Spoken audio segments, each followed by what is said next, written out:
मेरा नाम आरती शर्मा है और मेरी आयु 27 साल है।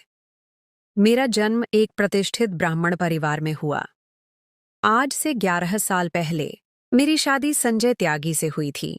उस समय वे मुझसे 10-12 साल बड़े थे, पर उनके व्यक्तित्व में एक ऐसी गरिमा थी कि उम्र का फर्क महसूस नहीं होता था।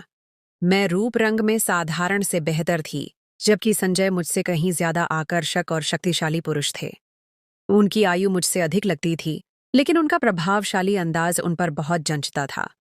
संजय एक सरकारी अफसर हैं और उनकी पोस्टिंग हमेशा से दिल्ली में रही।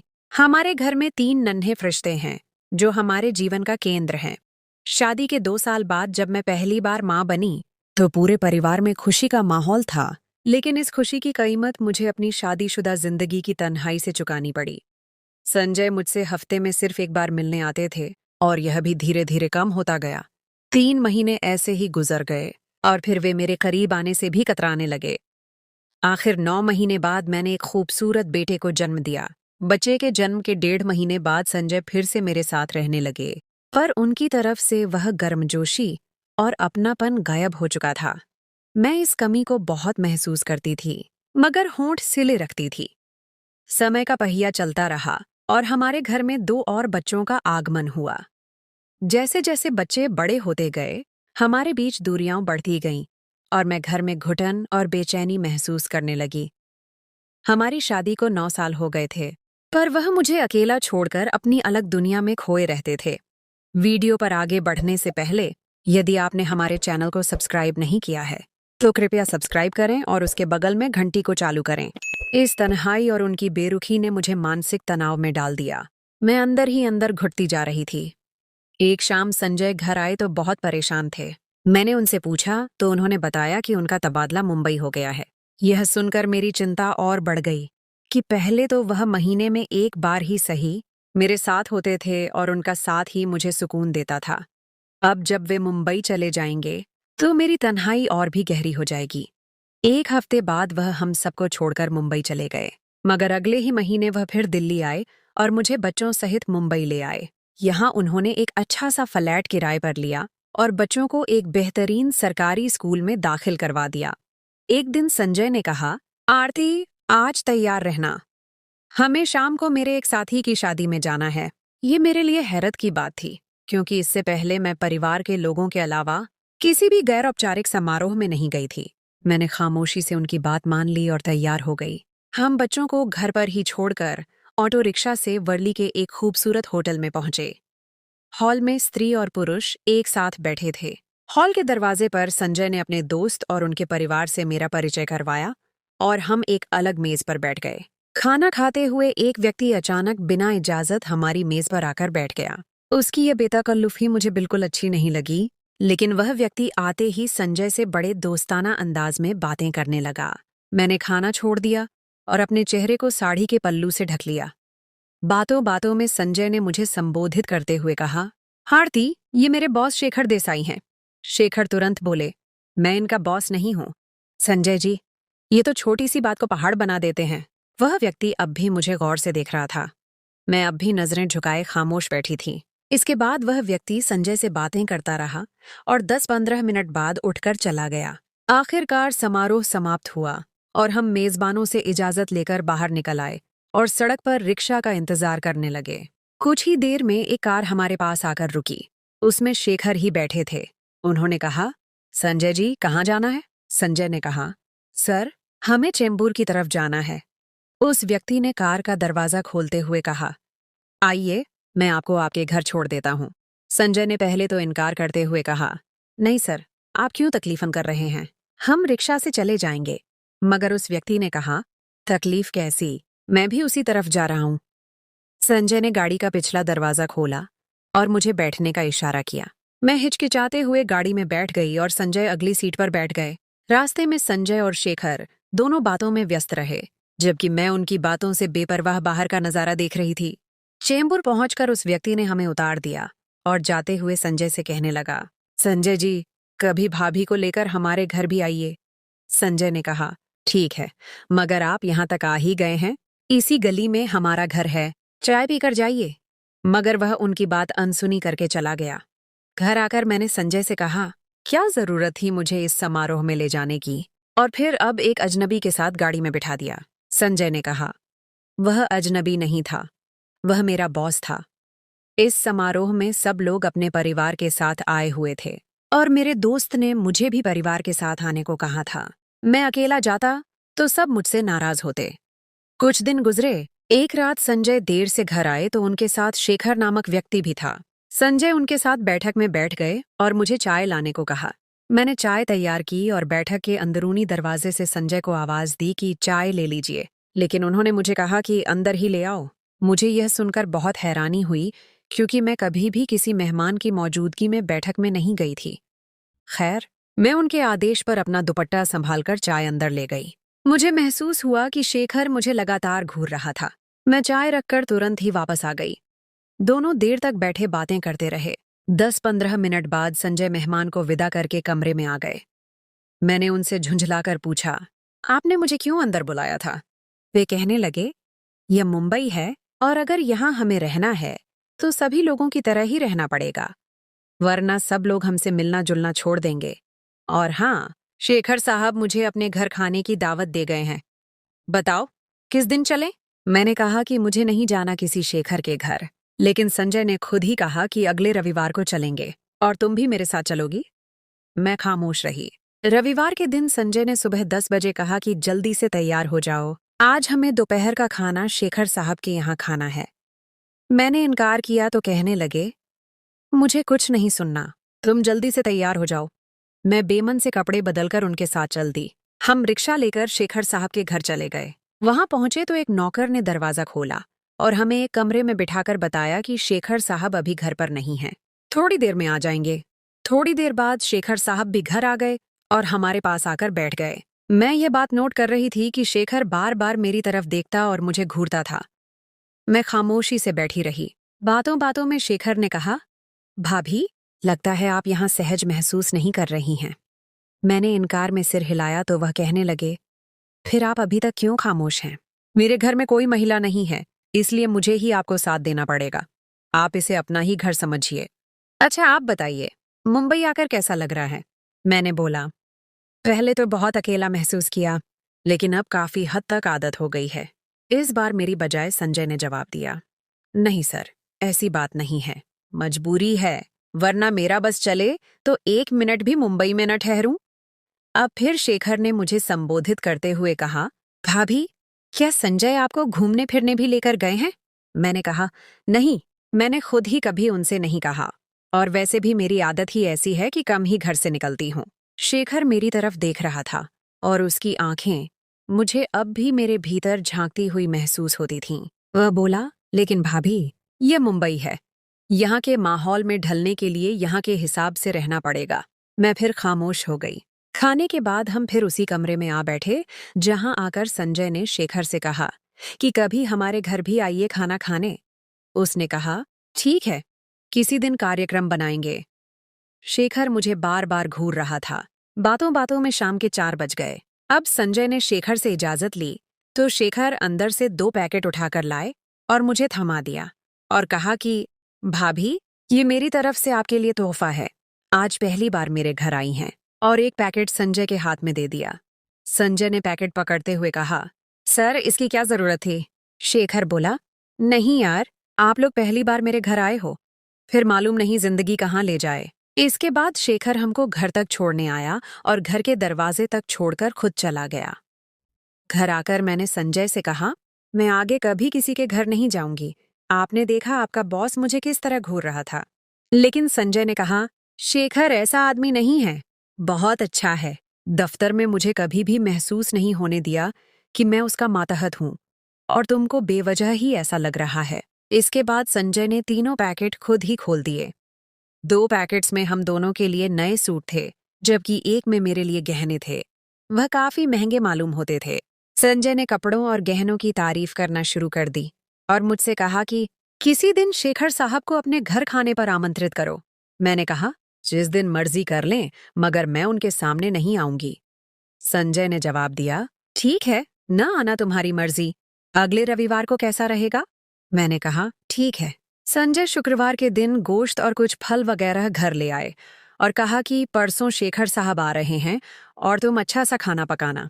रविवार के दिन सुबह ही मैंने भुना गोश्त, रोस्ट और शोरबा जैसे पारंपरिक व्यंजन बनाना शुरू कर दिए। 12 बजे के करीब शेखर हमारे घर आ गए।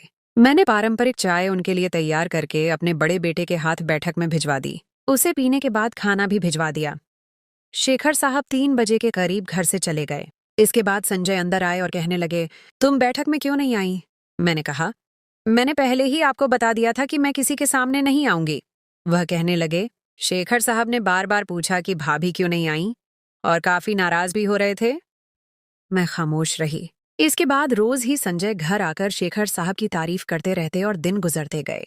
लगभग 1 महीने बाद संजय ने मुझे कहा कि आज शेखर साहब के यहाँ कुछ मेहमान आने वाले हैं और उन्होंने कहा है कि वे उनके लिए पारंपरिक खाना बनवाना चाहते हैं। मैं तुमको अगले हफ्ते उनके घर लेकर चलूंगा। मैंने इनकार किया तो कहने लगे, जैसा मैं कहता हूं वैसा करो। शेखर साहब के साथ मेरा रिश्ता भाइयों जैसा हो चुका है और तुम भी उनको अजनबी न समझा करो। खैर, मैं शनिवार के दिन सुबह संजय के साथ शेखर के घर चली गई। शेखर घर में ही मौजूद थे। उन्होंने मुझे रसोई में सामान देकर खुद दोनों गाड़ी पर बैठकर दफ्तर चले गए। दोपहर के समय संजय का फोन आया। उन्होंने मेरा हालचाल पूछा और मुझे पारंपरिक व्यंजन अच्छी तरह से तैयार करने की हिदायत देने लगे। 1:30 बजे के करीब दरवाजे पर घंटी बजी। नौकर ने दरवाजा खोला और शेखर अंदर आ गए। वह सीधे रसोई में ही आ गए और मुझे संबोधित करते हुए कहने लगे कि भाभी, जैसा खाना अपने घर में खिलाया था वैसा ही होना चाहिए। मैं उनके पीछे देखने लगी कि संजय भी उनके साथ ही होंगे, पर वह अकेले थे। मैंने उनसे संजय के बारे में पूछा तो कहने लगे कि मैं तो किसी दफ्तरी काम के सिलसिले में यहाँ आया था। सोचा घर का चक्कर लगा लूं, किसी चीज की जरूरत तो नहीं है। संजय अभी दफ्तर में है, मुझे भी जाना है, शाम को साथ ही आ जाएंगे। वह आगे बोले, और हाँ भाभी, मुझे बहुत जोर की भूख लगी है। अगर कोई डिश तैयार हो गई हो तो मुझे थोड़ा सा खाना दे दीजिए। यह कहकर शेखर ने नौकर को बाजार से सामान लाने के लिए भेज दिया और खुद रसोई के दरवाजे पर ही खड़े हो गए। मुझे बहुत अजीब महसूस हो रहा था। वह लगातार मुझे घूर रहे थे, जिसकी वजह से मेरे हाथ कांपने लगे। मैंने एक प्लेट में रोस्ट का एक टुकड़ा रखकर उनको दिया तो वह वहीं पर खड़े होकर खाने लगे। वाह भाभी वाह, आपने तो कमाल कर दिया। कितना स्वादिष्ट खाना है। कमाल है भाभी, आपके हाथ में तो जादू है, जादू। आप जितनी खुद खूबसूरत हैं, उतने अच्छे व्यंजन भी तैयार करती हैं। मैं पहली बार किसी पुरुष से अपनी तारीफ सुन रही थी और मुझे अजीब लग रहा था। इससे पहले संजय ने कभी मेरी तारीफ नहीं की थी। शेखर ने फिर मुझे संबोधित करते हुए कहा, भाभी, आपको मेरी तरफ से दिया हुआ सूट और गहने कैसे लगे? मेरे ख्याल से वह आप पर बहुत फबेंगे। वैसे आप गहनों के बिना भी बहुत खूबसूरत हैं, लेकिन वह गहने आपकी सुंदरता में 4 चांद लगा देंगे। मैं लगातार खामोश थी और अपनी तारीफ सुनकर मेरे हाथ पांव सुन्न हो रहे थे। कोई अजनबी पहली बार इस तरह मेरे साथ बातें कर रहा था। थोड़ी देर बाद शेखर चले गए और शाम को संजय के साथ घर आ गए। शेखर का नौकर हम दोनों को घर छोड़कर वापस आ गया। घर जाकर मैंने सोचा कि संजय को सब कुछ बता दूं, पर मालूम नहीं क्यों खामोश रही। अगले दिन शेखर का फोन आया और कुछ बातें करने के बाद संजय ने फोन मुझे दे दिया। दूसरी तरफ शेखर था। भाभी, आपने तो कमाल कर दिया। मैंने तो कल ही कह दिया था कि आपके हाथ में जादू है। मेरे दोस्त यूके से आए हुए थे, बहुत तारीफ कर रहे थे। मैं खामोशी से उसकी बातें सुनती रही। अब अक्सर शेखर का फोन आ जाता और संजय मुझे फोन थमा देते। मैं मजबूरी में थोड़ी बहुत बात करके फोन बंद कर देती। एक दिन रात को संजय और मैं बैठे हुए थे। संजय ने मुझे कहा कि आरती, शेखर साहब मेरी दिल्ली में ट्रांसफर करा सकते हैं। मैं खामोश रही। उन्होंने फिर मुझे संबोधित किया और बोला, तुम यह काम कर सकती हो? मैंने कहा, मैं कैसे कर सकती हूँ? तुम कर सकती हो और वह तुम्हारी बात नहीं टालेंगे। आप यह क्या कह रहे हैं? मैं ठीक कह रहा हूँ। संजय ने यह कहते हुए अपने मोबाइल से शेखर को फोन मिलाया और स्पीकर ऑन करके मुझे थमा दिया और कहने लगे कि इनसे अभी सिर्फ हालचाल ही पूछना। मैंने न चाहते हुए भी फोन कान को लगा लिया। तीसरी या चौथी घंटी पर शेखर ने फोन उठा लिया। मैं आरती बोल रही हूँ। जी, क्या हाल है भाभी? ठीक हूँ, आप कैसे हैं? मुझे फोन कर लिया बस ऐसे ही? क्या संजय सो रहे हैं? नहीं, अच्छा, बाहर गए होंगे तो आपने सोचा कि मुझे फोन कर लें। मैं भी काफी दिन से चाह रहा था कि कभी अकेले में बात हो, पर मौका ही नहीं मिल रहा था। आपकी तारीफ करने को दिल चाहता था और संजय के सामने मैं करना नहीं चाहता था। मालूम नहीं क्या सोचेंगे। ये सब बातें संजय भी सुन रहा था। शेखर फिर बोला, संजय को तो आपकी कद्र ही नहीं होगी जितनी आप खूबसूरत हैं। और एक बात मैं आपसे और पूछना चाहूंगा, अगर आप बुरा ना माने तो। क्या, पूछिए। संजय तो आपसे उम्र में बहुत बड़े लगते हैं और उनकी सेहत भी इतनी अच्छी नहीं है, पर आप तो अभी तक जवान हैं। क्या संजय आपको संतुष्ट कर देते हैं? मैं शेखर से इस तरह की बात की उम्मीद नहीं कर रही थी। मैंने तुरंत फोन बंद कर दिया और सवालिया नजरों से संजय की तरफ देखने लगी, जो मुझसे नजरें चुरा रहे थे। थोड़ी देर बाद मुझसे बोले, तुम दोबारा शेखर साहब को फोन करो और उनके साथ ऐसी ही बातें करो जैसी वह कर रहे हैं। यह ऐसे ही काम करेगा, मुझे पहले ही पता था। नहीं, मैं नहीं कर सकती। नहीं, तुम करो, सिर्फ फोन ही तो करना है। नहीं संजय, मैं नहीं कर सकती। तुमको करना ही होगा। अब की बार संजय का लहजा सख्त और अंदाज हुक्मिया था। मैंने फोन दोबारा मिलाया और दूसरी तरफ से फोन उठाते ही कहा, कट गया था। मुझे मालूम था आप दोबारा करेंगी। जी, मैंने कुछ आपसे पूछा था। क्या? यही कि संजय आपकी जरूरत पूरी करते हैं? क्या? मैंने कहा, जी ऐसी बात नहीं है। तो उसने कहा, मुझे मालूम है। वह बोला, तुमसे क्या मोहब्बत करता होगा आरती। जिस दिन से तुमको देखा है दिल चाहता है तुमको जी भर के प्यार करूं। मैंने तुम्हारे जैसी खूबसूरत लड़की आज तक नहीं देखी। जी, देखिए आप ऐसी बातें क्यों कर रहे हैं? तो कैसी बातें करूं? आप कोई और बात कर लीजिए। मेरे जहन में तो जो बात होगी मैं तो वही करूंगा। जी, मैंने तो इसलिए फोन किया था कि संजय की ट्रांसफर करा दें। जी, मुझे मालूम है, लेकिन मैं जानबूझकर ऐसा नहीं होने दे रहा।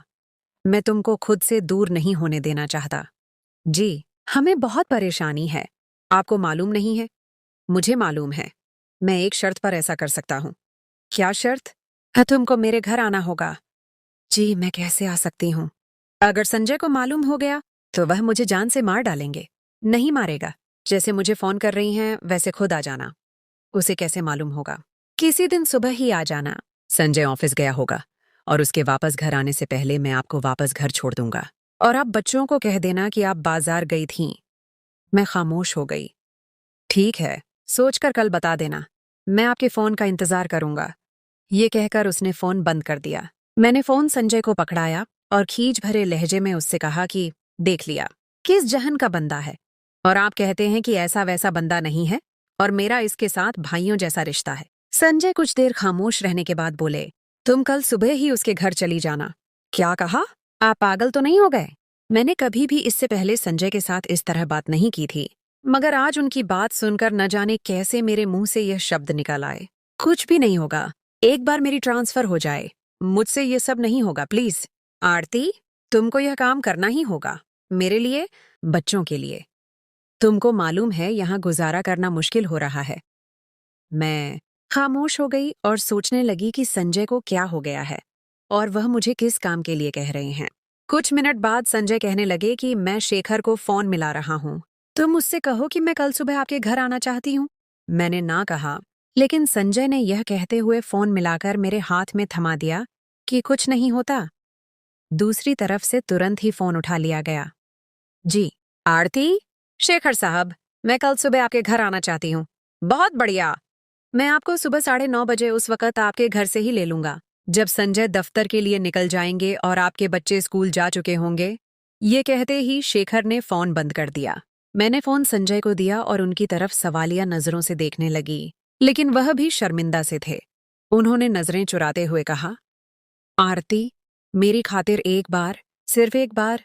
मुझे मालूम है कि यह काम ठीक नहीं है। अगर किसी को इसकी भनक भी पड़ गई तो हम जी नहीं सकेंगे, पर सिर्फ एक बार। मैं खामोश रही और लेट गई। सारी रात मुझे नींद नहीं आई। मैं जाने किन सोचों में डूबी रही। सुबह 7 बजे मैं उठी तो साथ ही संजय भी उठ गए। एक बार फिर कहने लगे, प्लीज आरती, एक बार, किसी तरह ट्रांसफर दिल्ली होनी चाहिए, इसके लिए तुम कुर्बानी दो। मैं खामोश रही और बात पर पानी फेरकर चाय बनाने रसोई में चली गई। वापस आई तो संजय घर से जा चुके थे। मैंने बच्चों को नाश्ता दिया और उनको स्कूल भेजकर कपड़े पहनने लगी। ठीक 9:30 बजे वह मुझे लेने आ गया और मुझे लेकर अपने घर की तरफ रवाना हुआ।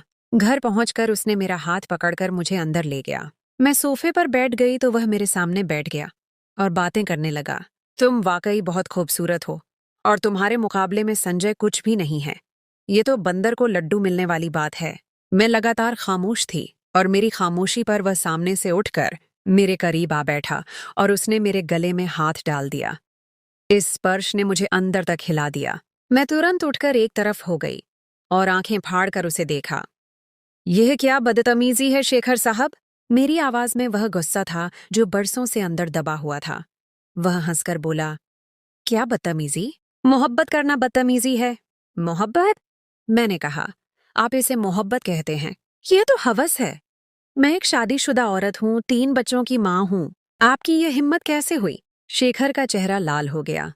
उसने गुस्से से कहा, यह सब संजय ने ही तो करवाया है। वह चाहता है कि उसकी ट्रांसफर हो जाए। उसने तुम्हें मेरे पास कुर्बानी के लिए भेजा है। यह सुनकर मेरा सिर चकराने लगा। क्या मेरा पति इतना गिर सकता है? मैंने वहीं से सीधे संजय को फोन लगाया। संजय, मैं जानती हूं कि तुमने क्या किया है। तुम्हारी स्वार्थ की कोई हद नहीं है। मैं आज ही वापस आ रही हूं। यह कहकर मैंने फोन काट दिया। शेखर मुझे रोकने लगा। आरती, मेरी बात सुनो। पर मैं वहां से भागकर घर की तरफ चल पड़ी। रास्ते भर मेरी आंखों से आंसू बह रहे थे। जब मैं घर पहुंची तो बच्चे स्कूल जा चुके थे। मैंने अपना छोटा सा सामान पैक किया और बच्चों का इंतजार करने लगी। जब बच्चे स्कूल से वापस आए तो मैंने उनका हाथ पकड़ा और स्टेशन की तरफ चल पड़ी। मैंने पीछे मुड़कर नहीं देखा। मैं संजय के साथ भी नहीं रही, क्योंकि वह मेरे बच्चों का पिता था, लेकिन मेरा पति नहीं था। मैंने अपने मन में एक फैसला कर लिया था कि मैं अब अकेले ही अपने बच्चों का पालन पोषण करूंगी और अपने पैरों पर खड़ी होकर जिंदगी गुजारूंगी। मुंबई में रहते हुए मैंने सिलाई कढ़ाई का काम सीखा था। मैंने दिल्ली में अपने घर के करीब ही एक छोटी सी दुकान खोली और अपना काम शुरू कर दिया। शुरू में मुश्किलें आईं, लेकिन मैंने हिम्मत नहीं हारी। आज मैं एक आज़ाद और मजबूत महिला हूँ। मैंने न सिर्फ अपने बच्चों को अच्छी शिक्षा दी, बल्कि मैंने कई दूसरी महिलाओं को भी अपने काम से जोड़कर उनको आत्मनिर्भर बनाया। संजय ने कई बार मुझसे संपर्क करने की कोशिश की, पर मैंने हर बार इनकार कर दिया। मैंने उसे माफ नहीं किया, न उसकी बेईमानी को और न ही उसके दिए हुए धोखे को। मेरी जिंदगी का प्रकाश अब मेरे प्रीत में नहीं, बल्कि मेरे अपने इरादे और मेरी हिम्मत में था। मैं अब सिर्फ आरती नहीं थी, बल्कि एक नई, स्वाभिमानी और अपने बच्चों की माँ थी, जो अपने दम पर जी रही थी।